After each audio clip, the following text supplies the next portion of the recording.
All previous Afterwards are available as podcasts and to watch online at booktv.org.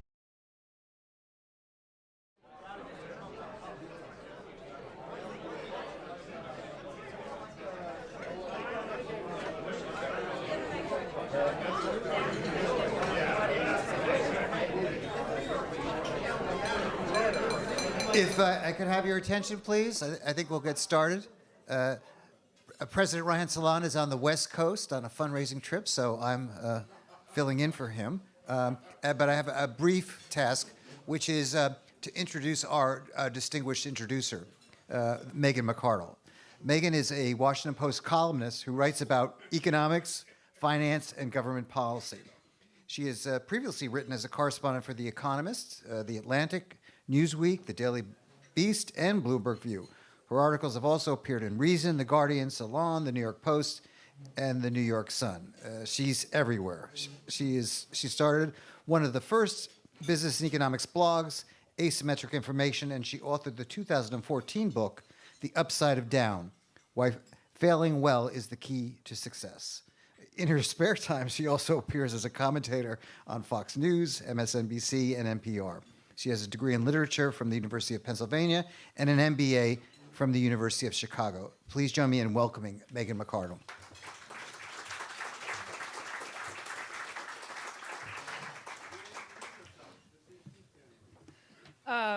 So I admit that when I was asked by Reihan to stand in for him, that I had a little trepidation because there's so much written about millennials and how dire their lives are and how they're all scratching out like a living by picking through garbage or whatever it was this week. And I thought, can anything new be said on this well-worn topic? Luckily, it turns out that yes, something new can be said. I like the way that he just summarized the book to me. Mr. Sternberg is a new old friend. I just met him, but I said, so how would you summarize the book? And he said, well, I'm not advocating a generational war yet.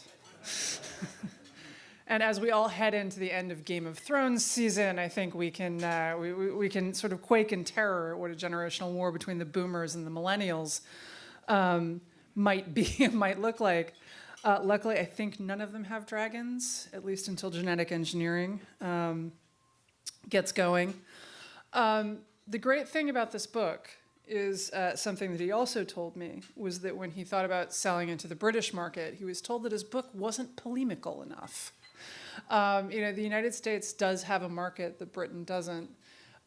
For data-driven, serious attempts to do public policy without just screeching that your enemies are destroying the world. And that is what is really great about this book, is first of all, just the data, just the rich data. But second of all, it's really the way in which he treats his opponent's arguments so fairly and even often fronts them, which is really unusual.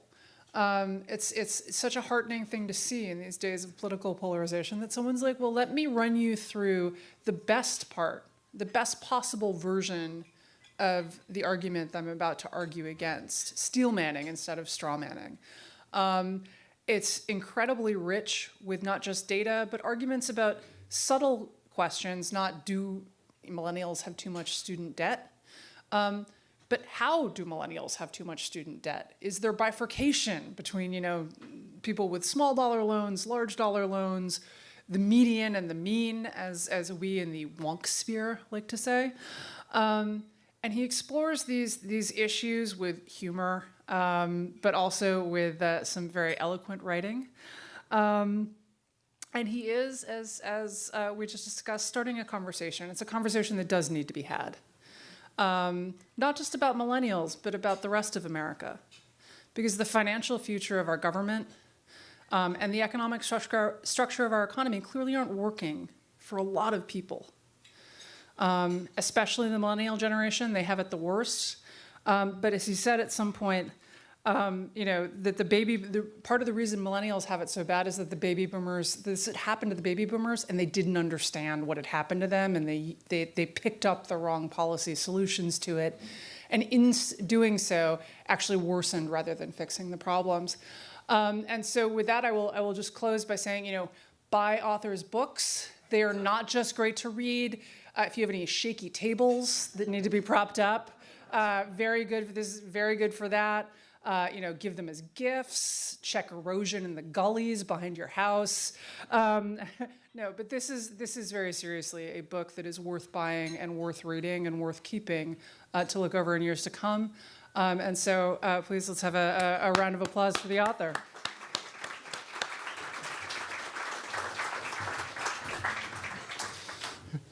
Well, I was talking to some of you before we sat down to lunch, and I noticed that there are a few millennials in the audience here. I hope you brought your pitchforks and torches, because although we are not starting the generational war yet, we can march on Washington after I'm done with the talk here today.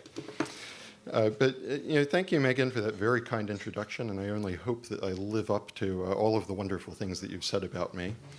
And before I go any further, I also want to thank our hosts at the Manhattan Institute for hosting this event today. Because I think that we are at a moment where there is a lot more heat than light on a lot of these policy issues, and this is something that I particularly encountered when I dug into the millennial versus boomer issue.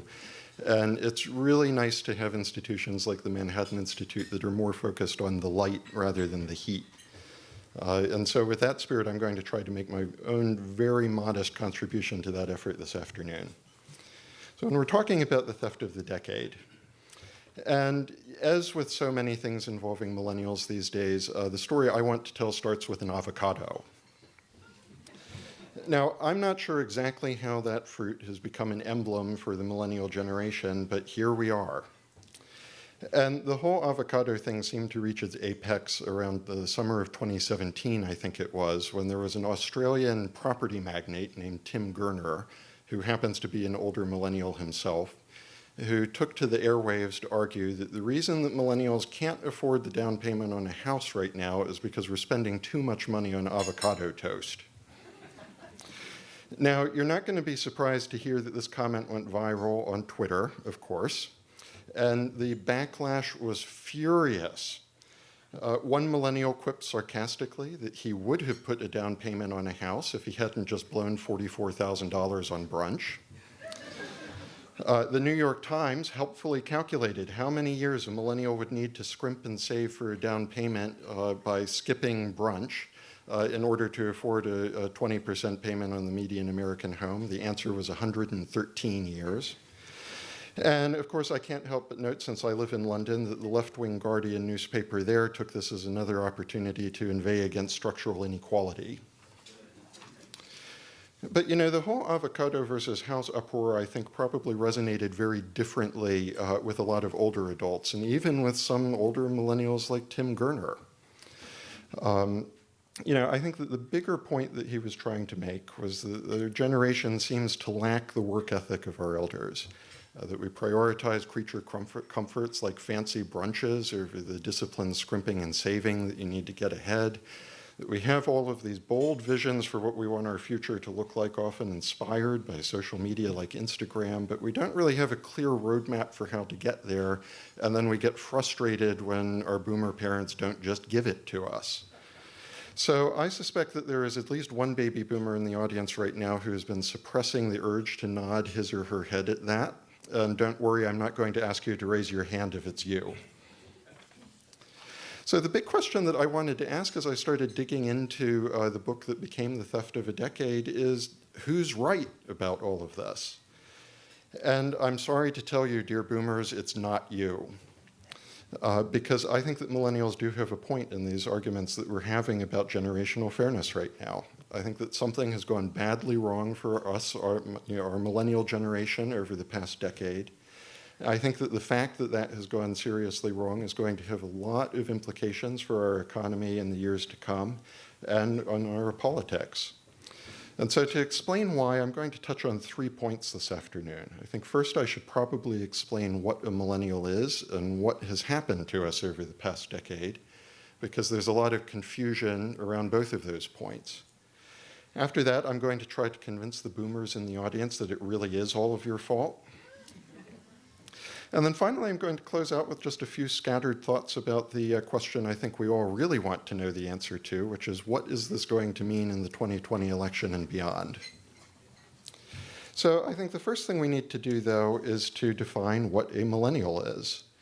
And the key point here is that we're older than you think we are. I think that there isn't actually a universal definition for a millennial, but most sources you look at are going to peg it at people who were born between around 1981 and 96. I'm a child of 82 myself.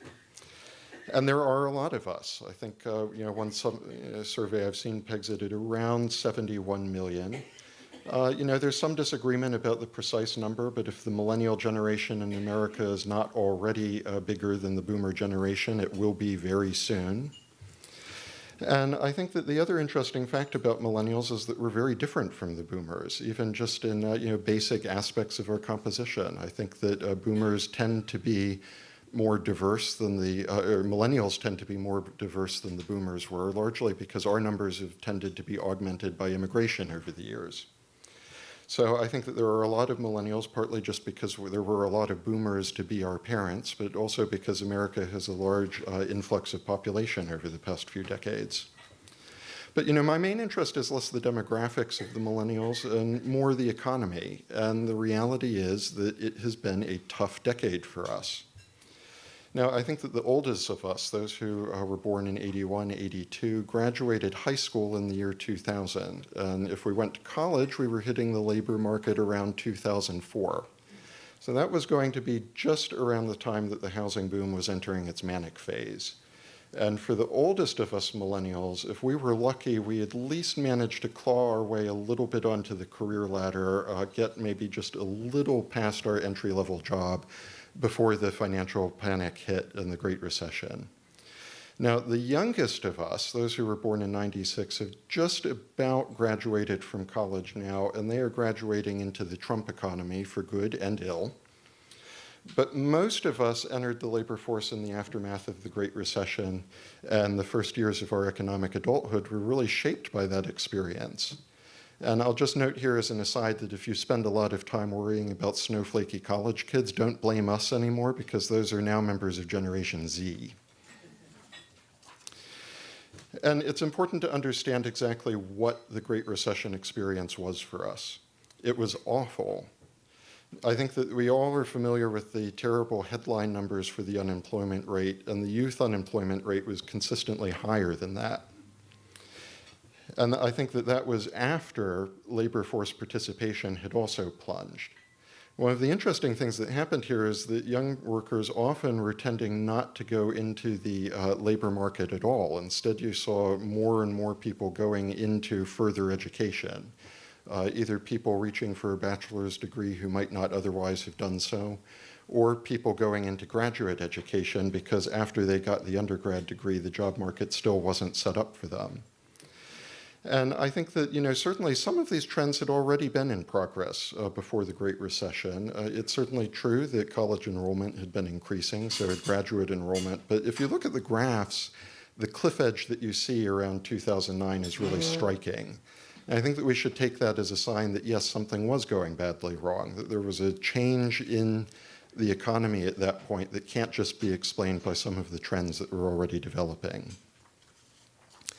As for those millennials who did manage to find work, I think the reality is that young adults have always been uniquely vulnerable to a slack economy. And the effects of that tend to linger throughout someone's career. I found a lot of interesting research about the effect of a recession on people who graduate into it. And most of those find that the higher the unemployment rate at the time that you graduate and try to get your first job, the lower your earnings are going to be for a substantial period afterwards. It turns out to be very difficult to recover from that. And this is an important point to keep in mind when you look at today's unemployment data that are very healthy, because it is true that over the past decade, a lot of millennials have started to move back into the labor market, and very successfully so. But we're still going to struggle to recover from the economic after effects of those years that we lost earlier. Now, I think that one reason that this happens is because young workers are the least skilled in the economy. So what we experienced after the Great Recession is that with a lot of people out of work, that meant that we were competing with a lot more skilled, somewhat older workers for the same entry-level jobs as people were finding their way down the ladder in search of work. And yet that's a real problem for us because, you need to get onto that ladder somewhere so that you can start acquiring the job skills that will make you more successful over the longer term. Another interesting thing I found is that young workers really rely on an ability to job hop. People tend to only stay in the entry-level job for a year or two and then hop very quickly to the next thing. This is an important way that a lot of younger workers historically have gained more skills, more knowledge, more experience, and also bumped themselves up the salary ladder. And what a bad job market cuts off opportunities for that kind of job hopping. And the young workers then again struggle to make up those effects over time. Now, these are all things that economists have observed in every recession, and the important thing about the Great Recession is that it put all of these negative effects on steroids. There's a lot of evidence that those employers who were hiring in the hardest hit areas started demanding more skills or more job experience from job applicants, even for entry-level jobs. So a job where the ad might once have said it didn't require any previous experience suddenly was requiring 0 to 3 years experience. And you could find slightly older workers competing for some of those entry-level jobs. This business about job hopping that young people do, for millennials, it really became job hanging on for dear life. Millennials who had found work tended to stay in those jobs for a lot longer, partly because there just weren't other jobs that we could hop to, and partly because we didn't want to give up on whatever perceived security we had to pursue new opportunities. I found one estimate that if you compare what actually happened with youth job movements during the Great Recession to the historical averages for people our age, millennials between 2009 and 2013 seem to have missed out on some 55 million opportunities to hop between jobs as they work their way up the ladder. And I think it's important to keep these numbers in mind as a corrective to a lot of the anecdotal discussions that people have about millennials in the labor market, even today. Because the reality is that some millennials have totally made it. So if you're a millennial who works in Silicon Valley, congrats. I wish you many happy Saturday morning shopping at the Whole Foods. And I also have to congratulate you if you are a millennial tradesman who happens to specialize in installing solar panels, because it turns out that that is one blue-collar profession where millennial workers now outnumber boomers. Who would have thought? But I think that all of the evidence is that many more millennials have very different experiences. And it's important to keep that in mind because I'm going to come back to this issue of these different experiences in a moment. But first, I want to point out that I've talked a lot about the job market, and that is an important part of the story I tell in the book. And one of the reasons is that that has had an influence on so many other things that people talk about when they talk about millennials. So take student loans. Yes, I mean, millennials were always going to go to college in larger numbers than previous generations had. That's certainly been a long-term trend. But I think it's also, you can make a good case that even more of us ended up pursuing further education than otherwise would have as a substitute for paid employment. So one implication of this is that the bad job market induced a lot more people to take on more student debt. And you can surmise that those marginal students were the ones who were most vulnerable to the negative effects of the debt burden after they graduated, if they graduated at all. That's my spin on a few of these facts that Megan referred to in her introduction about the student loan crisis, which I think are only recently starting to filter into the discussion of that problem. So for example, the crisis is not among students who owe six-figure debts. Those big debtors are only around 5% of all student borrowers, and their default rate is actually lower than the overall default rate. And the reason for that is that people who have that level of student debt have probably gone to graduate school, and they have probably emerged with the kind of education and also with the social capital, the connections, the wherewithal, the internship experience that will allow them to launch themselves into the jobs where they'll eventually be able to repay. So the far bigger student crisis is actually among people who owe less than $25,000. And it's especially among those students who might have borrowed to fund a couple years of college because they were told that college was going to be their pathway to economic security in a bad economy, but then discovered that they had to drop out for some reason. And I think that those are actually probably a lot of the students for whom it would have been better for them to work financially if work had been available. And of course, you can't buy a house if you don't have a healthy income. And you especially can't buy a house in the high-priced urban areas where millennials increasingly have to flock for job opportunities. Now, I'm not going to recite all of the detailed statistics showing a drop-off in millennial home ownership compared to the boomers when they were at that stage in their lives.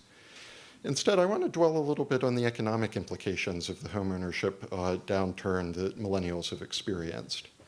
Because I know economists have had a long debate about whether housing is really the best thing that a household can invest in, whether you might be better off putting that money into an investment account or doing something else with it. But I mean, to my eye, that discussion has always missed the point that for a lot of middle-class households, the traditional amortizing mortgage is the best form of enforced savings available. It was a big pathway for the boomers' parents and then the boomers themselves into the middle class. And it is a pathway that is not open to millennials because we have struggled so mightily to claw our way onto the property ladder in a lot of these very high-priced areas. Now, I call all of these trends pulled together and some others that I discuss in the book, the theft of a decade.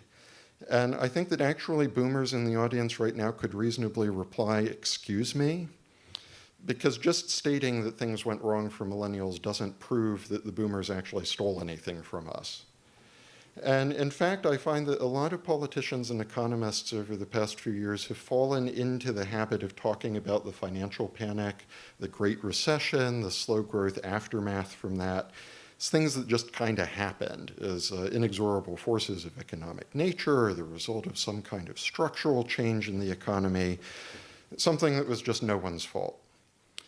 But my argument is that the boomer politicians who made the decisions that led to the panic and then managed the aftermath don't get off the hook that easily.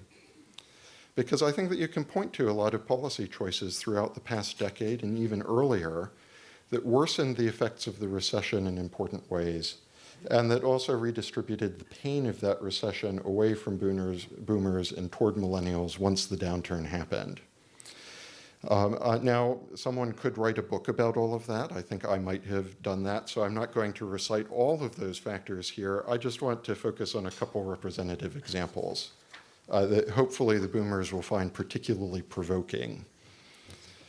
Now, the overarching story I'm trying to tell in The Theft of a Decade is about investment and productivity in our economy, which I think have been going haywire in various ways for almost the entire time that the boomers have been in charge.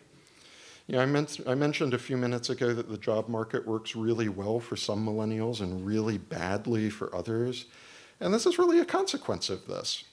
I think that we've created an economy that has become very, very, very good at investing in some industries and really, really, really bad at investing in a lot of others. I think the main boomer error, I would argue, and this will probably be a little controversial, is to have focused so much on clearing up the financial plumbing of the economy to work and getting that set, that they lost sight of the minor question of where all of that money would go. And I want to be really clear that this is not a left-wing complaint about Wall Street or the banks or the financial industry or any of the stuff that we millennials often hear from Bernie or Elizabeth Warren. What I'm saying is, because I've spent most of my life working abroad, and I can tell you that most countries overseas wish that they had a financial system that works as well as ours does. I think that the real problem is that instead of putting our financial system to use by opening more and more channels within the economy for productive investment, the boomer mode has been to close more and more channels off. As a result, I think if you have a business idea that involves investing heavily in a tech platform of some sort, bully for you. You know, Uber and Lyft have prospered this way. Some of our biggest companies at the moment are digital advertising octopi. But if you want to do anything that involves manufacturing or actually employing real human beings, heaven help you. Because I think that the boomers have steadily burdened a lot of those industries, and particularly the more labor-intensive ones, with more regulations and higher costs, ranging from environmental regulations to even Obamacare. And the boomers then react with surprise and shock and horror when they discover that our economy is skewing in favor of a few very highly skilled graduates and not creating enough opportunities for many other younger people. And seen through this lens, I think the main feature of the past decade is the extent to which the boomers doubled down on what already hadn't worked. To a surprising extent, many of the policies over the past decade that seemed most calibrated, they seemed calibrated to price labor, and especially millennial labor, out of the market. You saw this directly with things like the Obamacare mandates, which was a threat that was hanging over business for a long period in that era. And you could also see it indirectly with a blowout in other entitlements that had the effect of raising the wage that an employer would have to pay in order to entice a sidelined worker off the dole and back into the labor market. And I should pause here to be clear that although I am the hardest on President Obama, or I am hard on him because he was in charge for most of the stolen decade I'm writing about here, I don't view this as a partisan issue. I think it's worth noting that the George W. Bush administration laid a lot of the groundwork for the 2007 panic with its own set of Republican policies that distorted investment. In that case, it was by diverting enormous amounts of money into the housing market. And under President Trump, it's true that some things might have gotten better for us. I think that his deregulatory drive is probably one of the most significant things to happen to millennials in recent years, even though we don't seem to realize it. But I think that his opinions on a lot of other matters, such as trade and monetary policy, sound to me like echt boomer. And so we millennials really aren't out of the woods yet. And I also need to remind you of something I mentioned a few moments ago, which is that millennials are older than you think we are. I mean, the oldest of us, like me, are pushing 40 soon. I actually have some gray hair in the beard, so people might not necessarily assume I'm a millennial when they see me in the street, but I am. And that fact makes many of these policy issues a lot more urgent for us. For example, if we can't jump onto the property ladder soon with a 30-year mortgage, are we ever going to be able to pay off a house before we would expect to retire? And if our student loan repayments continue to eat into the money that we could otherwise be putting into our pension savings or into a house, are we going to be able to retire at some point? I think these are the questions that keep us awake at night, both metaphorically and sometimes literally. Which brings me to the politics of all of this. And here I am going to confess that on a certain level, I don't get it. We millennials are supposed to be all about the hip and the new. Yet the main political story about us right now is that we are flocking to septuagenarian socialists peddling discredited ideas that come from the Victorian era. I mean, even for a generation like ours where retro is in, this seems a little extreme. But if you look closer, I think there's a certain logic to that, and we need to discuss that openly. I think the main boomer political project on both the right and the left in the 90s and the early 2000s was the third way that I think particularly politicians like Bill Clinton tried to popularize. Boomers have spent most of their political lives believing that if only one pulls the right levers, you can meld the protective power of the state with the productive power of the market. And I find that this is true even of some of the biggest, most controversial, radical-seeming boomer policy innovations of the past decade. I mean, remember that for all of the uproar that it caused, the main political pitch behind Obamacare often seemed to be that it was not a single-payer system. Instead, it was merely a particularly aggressive attempt to harness the market in service of the state's goals.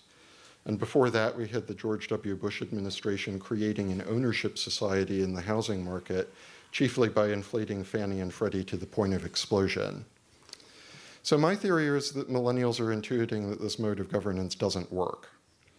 I think, after all, we're living with the consequences of that failure. And I think that what a politician like Bernie or Elizabeth Warren can offer is something that purports to be a clear-cut explanation for that failure over the past decade, and a quote-unquote honest solution, which is less market and more government. You know, the one thing that they have going for them from a millennial perspective is that they are not invested in defending a lot of the boomer policies that millennials know didn't work for us. So I think that politicians like Bernie, like Elizabeth Warren, and now like millennials like Alexandria Ocasio-Cortez are prospering because they can take pot shot after that old consensus, and a lot of millennials will find themselves nodding along. But I don't think that you should write us off as incorrigible lefties.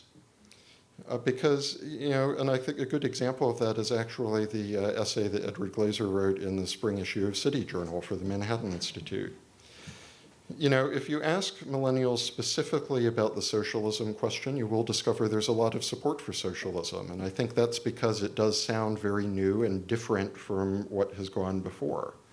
But if you look at attitudes toward entrepreneurs and entrepreneurship and to a lot of other attitudes towards specific things that the government might do, I think that millennials are a bit more open-minded than we sometimes give them credit for being.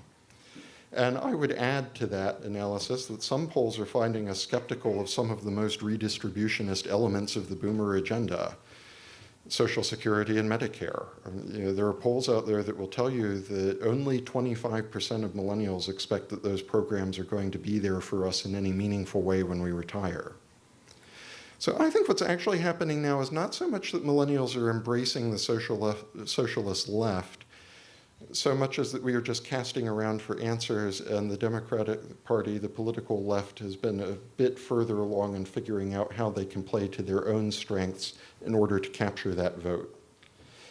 Which raises the question, where is the free market right? And here we come at last to President Trump.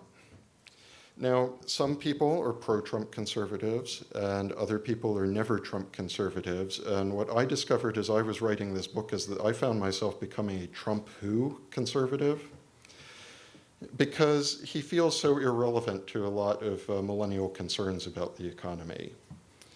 I mean, politically, he creates a big problem for conservatives on the right because we don't like his political persona, and there's a sense among a lot of millennials that Trump doesn't much like us.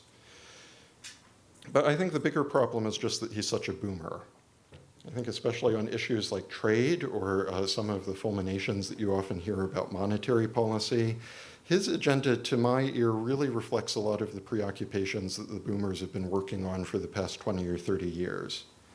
I mean, certainly the 2017 tax reform and the large deregulation drive are very helpful for us. But I think that his steadfast refusal to reform Social Security and Medicare are a completely different matter. I think the main danger that I see at the moment, especially for conservatives, is that President Trump is just so distracting. I think the political left knows where it's going right now, further and further to the left, but the political right, instead of talking about a lot of the problems of millennials, is still trying to figure out what we think about one particular politician. Now, you're probably asking what might a more free market approach to millennial concerns look like, and I kind of wish that you wouldn't, because I'm not going to pretend to have all of the answers on that point. But I can only say as a start that it's a relief that we're at least finally having this discussion, because I detected for a period, particularly among conservatives, a tendency to dismiss a lot of these millennial concerns, or to at least expect that over time it would all work itself out somehow. I think that that's a mistake. I think that actually what millennials are demanding is much more ideological and policy competition from our politicians. And I think that it's a good thing for conservatives to start engaging in that kind of debate. I mean, the millennials have already had a lot stolen from us economically over the past decade. My final plea to you is please don't steal from us now the opportunity to have a serious, balanced political discussion about a lot of these problems. So I'm going to leave it there, and I'm sure we're probably going to have some questions that will be, by turns, probably angry and angrier. But I mean, what do we want to do? Should I just call on people, or will we have a microphone going around?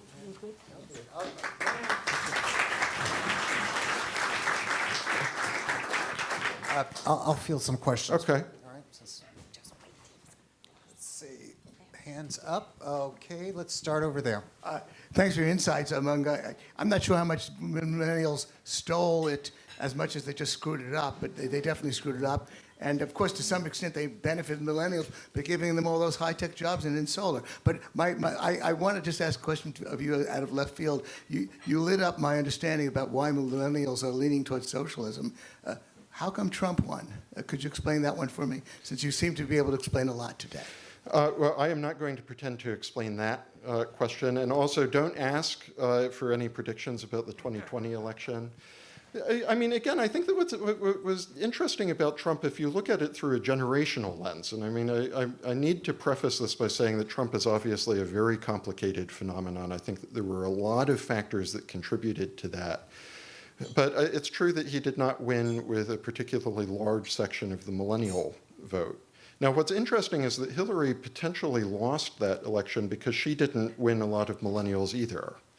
One of the things that I found interesting and maybe a little surprising is that Hillary Clinton did not win millennials in the same numbers that Barack Obama had, that the enthusiasm wasn't quite there.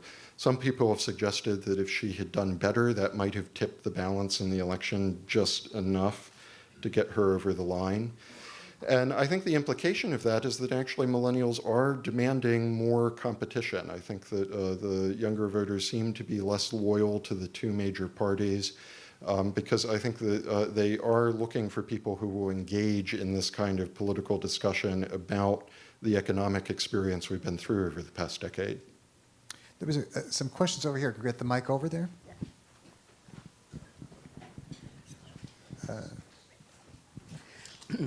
A lot of what you said really resonated, but it strikes me listening to it that it wasn't the boomers that were the problem at all. It was the more progressive elements, because everything you talked about that you attributed to the boomers weren't really the boomers. Even looking at the the Bush financial issues with home ownership, that was all the progressives that was against what Bush was pushing for, not for it. So is it really the progressives or the liberal progressive element, or is it the boomers?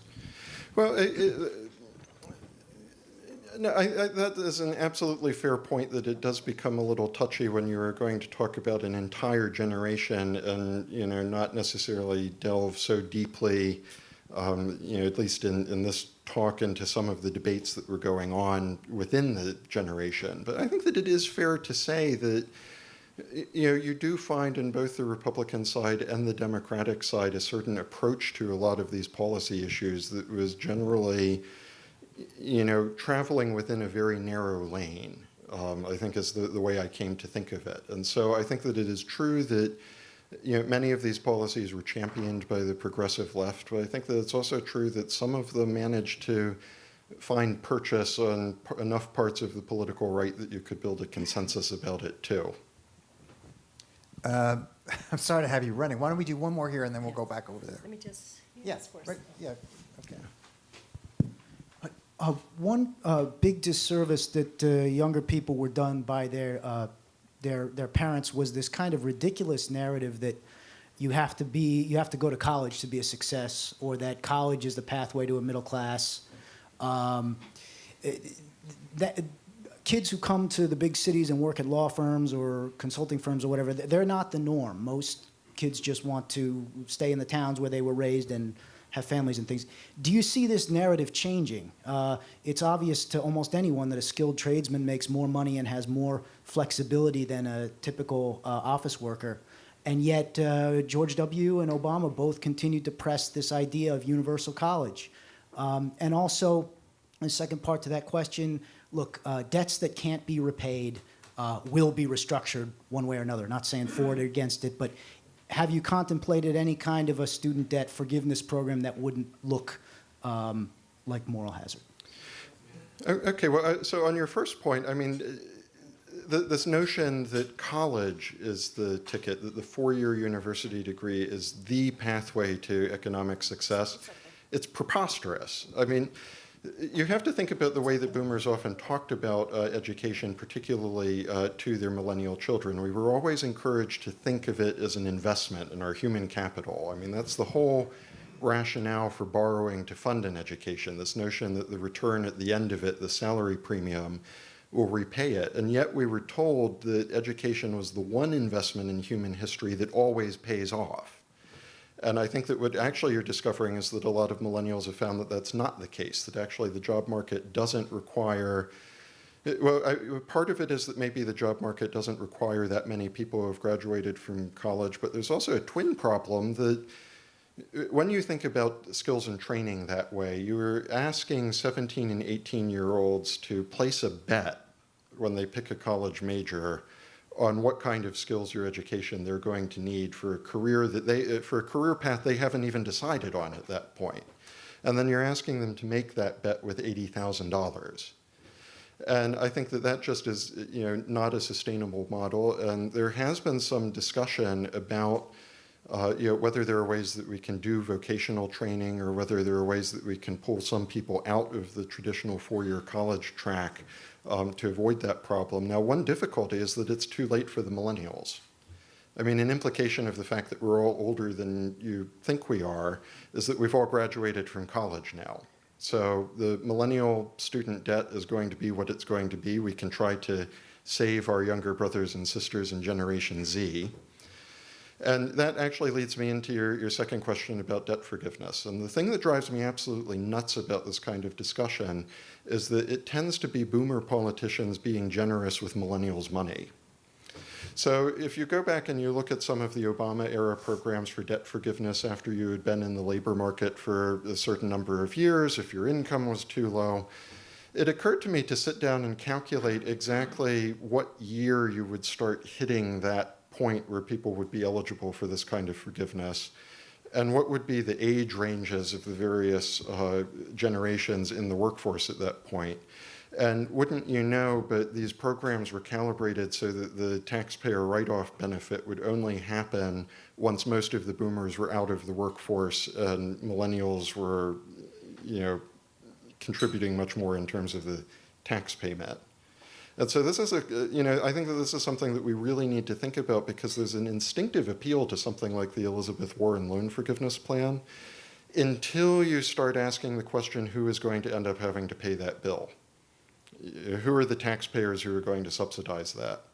It is not going to be, people of Elizabeth Warren's generation. Questions? In the back, the bow tie, and then the lady there right after that. Hi, thanks very much for an interesting discussion. I'd like to ask you to expand the concept of debt because I think debt is the big overriding problem that we have turned over to the millennials. It seems to me that the college debts are small potatoes compared to pension debts, compared to Medicare, and compared to Social Security. Those are the big bugaboos. And those are things that we've turned over to have them pay for us. I wondered if you might expand on that. Well, that actually leads into a really discussion about the politics of all of this. And the way I want to answer that question is to just look at the federal fiscal situation and the federal debt and the unfunded entitlement burdens. Because the big political story right now is that we do have millennials who are starting to worm our way into Congress. We have Alexandria Ocasio-Cortez. We have people like Mayor Pete running for president. We have conservatives like Mike Gallagher as a millennial congressman from Wisconsin. He's a Republican. Now, an interesting question is, what are they actually in charge of? What can we do? Because one of the greatest powers that Congress has is the power of the purse. And yet, as these millennials are coming into positions where they can start trying to exercise some of that power, we're in a situation where now something like 75% of the federal spending each year is operating on autopilot to fund these various old age entitlement programs. And so that already you can see how, as we start having to grapple with the accumulated debt problem of the past decade, and as we start having to grapple with the unfunded entitlement liability that we face, not only does it create a fiscal problem for us, and we have to make some really difficult decisions about whether we are prepared to increase our own taxes to fund benefits for the boomers that the boomers weren't prepared to fund themselves, or are we going to cut the benefits? And I'm here to tell you we're starting to see some evidence that that can happen. But it also is going to raise this question of, we're going to be making that decision against the backdrop of the fact that if we don't solve those problems, we are not going to have the fiscal running room that we would need to address any of our priorities once the millennials are in Congress. And I think that that's an important way of thinking about these issues of the federal debt, of the fiscal deficit, of the entitlement burden. It's not just a technocratic issue of getting the numbers to add up. It also has this political dimension of what choices are the next generation going to be able to exercise. And the other question there. Thank you. At what point did we get so that we thought college was a pathway to a job? I had 4 children who are in their 50s. I don't know where they fit in this millennium thing, but anyway. And when they were going to college, I didn't say, you got to go to college because you got to get a job. I did it because you go to college to learn something and to become a bigger individual than what they were. Well, yeah, this was an interesting part of the story, and this is where, although the, in a lot of parts of the book I'm very hard on the boomers, I do have a lot of sympathy on the fact that a lot of this was the result of the fact that the boomers graduated into a very difficult economy themselves in the late 60s, early 70s, into the 80s. And a lot of the policy outputs that we see now are a result of that experience for the boomers. And college is a good example of that. Because what I found as I was looking into the history of a lot of this is that in that era, it was a period when trade was starting to open up and the US economy was going through much greater disruption, and it was clear that the economy was going to have to change in important ways from the model of the 50s and the 60s. And the boomer response to that was to treat, upskilling yourself as the best way to survive in that kind of environment. And I think that was also a time when economists were starting to think seriously about education or college as an investment instead of just a consumption choice. So there was a certain intellectual framework for this cultural notion that developed that you would invest in yourself by going to school. And it mostly seemed to work for the boomers, I think partly because it was true that improving your skills or education was helpful for the economy that was evolving at that period, and also because college was a lot cheaper then, so it was a lower cost gamble that the boomers were making. So, I mean, it made a certain amount of sense that they might assume that what had worked for them would continue to work for the millennials, except that required us to overlook a lot of evidence that was developing, especially over the past decade, that model wasn't working anymore, that maybe we had maxed out on the extent to which sending more and more people to college was going to solve that kind of problem. One final question in the back, I guess. Thank you. Interesting discussion. It's interesting to me that we talk around issues.